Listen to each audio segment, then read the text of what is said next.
उनके बार बार आग्रह पर, उनके बार बार अनुरोध पर विपक्ष के नेताओं तक ने उनकी बात नहीं सुनी, वेल में आए, अपनी सीट से निकल के हर प्रकार का व्यवधान किया।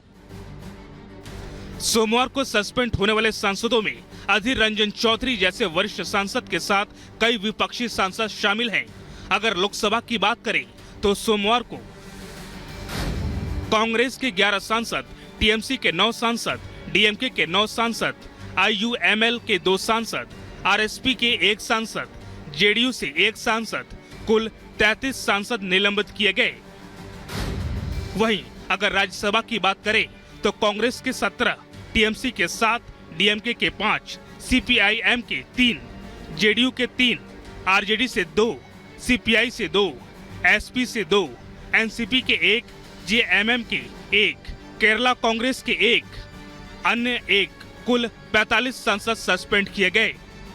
सदन में आकर हमारे गृह मंत्री एक बयान दे, जो बयान सदन की बाहर रोजाना देते हैं, टीवी की सामने बैठ के सारे देशवासियों की सुनाते हैं, उसमें से कुछ सदन के अंदर आकर वो कहे और हमारे सबको और देशवासियों को अवगत कराएं कि अगले तारीख में सदन के और इसके साथ साथ देश की सुरक्षा के लिए सरकार क्या क्या कदम उठा रहे हैं। हमारे लीडरों जो हैं विपक्ष की पार्टी की, सबको सस्पेंड कर दिए। सदन जब देश के हित में, जनहित में, राष्ट्र हित में बहुत अच्छे कानूनों को पास कर रही थी, उसी समय केवल विरोध की राजनीति की वजह से विपक्ष के तमाम सांसद लोग बेल में गए।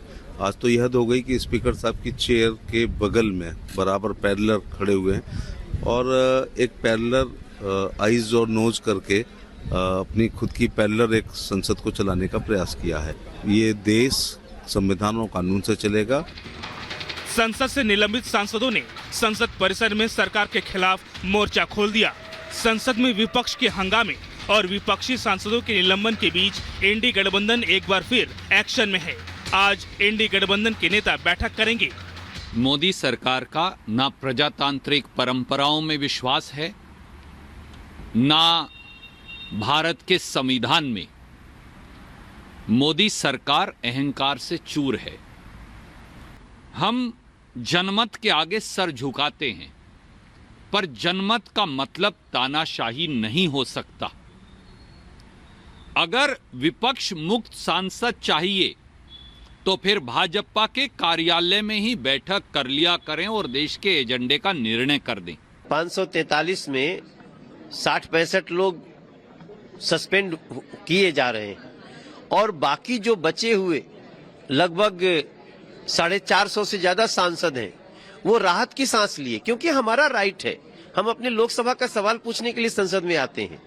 आप फिजूल का एक इशू लेकर के आते हैं और सबके राइट्स को आप मार देते हैं, तो ये तो कहीं से भी न्याय नहीं है। ऊपर से आप गलत कार्य करते हैं। आप वो